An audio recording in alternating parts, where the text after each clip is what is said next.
Mr. President. Senator from Iowa. Mr. President, I rise today very, very disheartened, and I do want to thank the junior senator from Nebraska for having this very difficult discussion on the floor of the Senate. As you were speaking, colleague from Nebraska, I have a tightness in my chest. I'm a mom. I've been through childbirth. And I can't imagine anyone taking my child, setting her aside, and then having a discussion on whether she should live or die. I can't imagine that. Can't imagine after having such a precious thing as a child brought into the world, and then have these odious discussions of whether she should live. I can't imagine putting a baby through that. So I am disheartened, and I'm absolutely appalled by the debate that we have had in front of us, a debate I would have once considered unfathomable on the floor of the United States Senate. Many have often referred to this as the world's greatest deliberative body.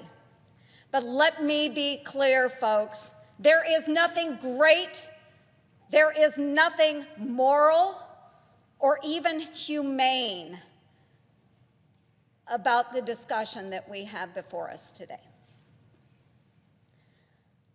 Over the past week, we have witnessed the absolutely ugly truth about the far-reaching grasp of the abortion industry and its increasingly radicalized political agenda.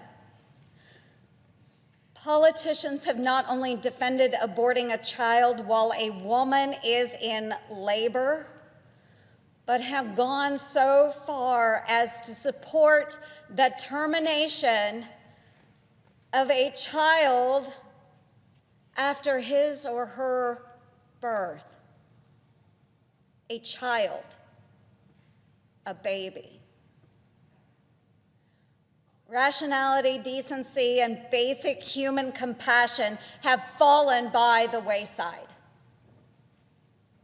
Somehow this conversation has devolved so completely that a bill prohibiting the murder of children who are born alive, a bill that simply prohibits infanticide, has tonight been blocked on the floor of the Senate. We have moved beyond all common sense when this body can no longer unanimously condemn murder. We face a moral crisis when this body refuses to acknowledge the repugnancy and savagery of infanticide. This assault on human dignity cannot stand. I urge my colleagues to set aside their partisanship and instead defend the most basic values of compassion and decency that should define our society. We can and we must do better, folks. Again, I thank the junior senator from the great state of Nebraska for his leadership on this issue. And I call on my colleagues to bring this common sense legislation to the Senate floor for a vote. I also implore my colleagues. Thank you, Mr. President. I yield the floor.